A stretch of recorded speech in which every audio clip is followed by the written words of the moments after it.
Hello everyone, my name is Tyler Krompiatek from Coley at Canisius College. In this video we will provide you an overview of the D2L Dropbox Grade screen.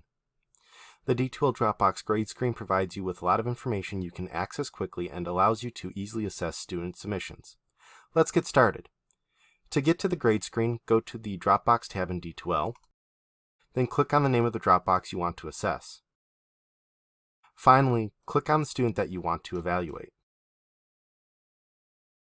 You will be taken to this screen which has two columns.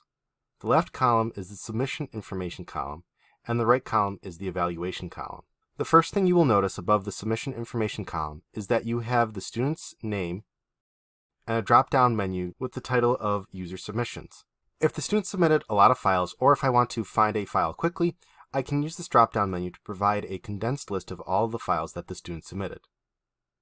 Below the student's name in the submission information column, I can see more detailed information, including the number of submissions and what files were part of each submission. I can also easily see information on the file, including the name of the file, the type of file, and how large the file is. If I want to download all the files that the student submitted, all I need to do is scroll down and click on the Download All Files button in the lower left. Let's look at a file the user submitted. When you click on the file name, you will be taken to a different screen to inspect the file further. There are various tools you can use to annotate the document in the upper right. You can also choose to print the document or search the document.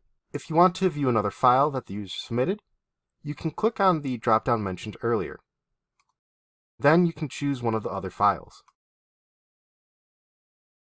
Once you are done making your annotations, you can make the evaluation column, the right column, larger by clicking on this thin gray bar in between the submission information column and the evaluation column and dragging it to the left.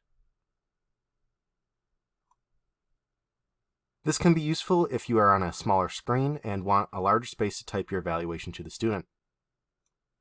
You can also record an audio note or video note of your evaluation or upload a file. Once you're done with that, you can click on Publish in the lower right corner.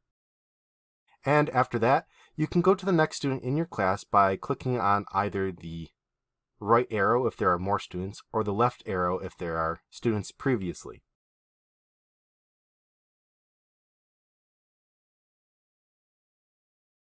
That's it for this video. If you have any questions, email us at helpdesk@canisius.edu.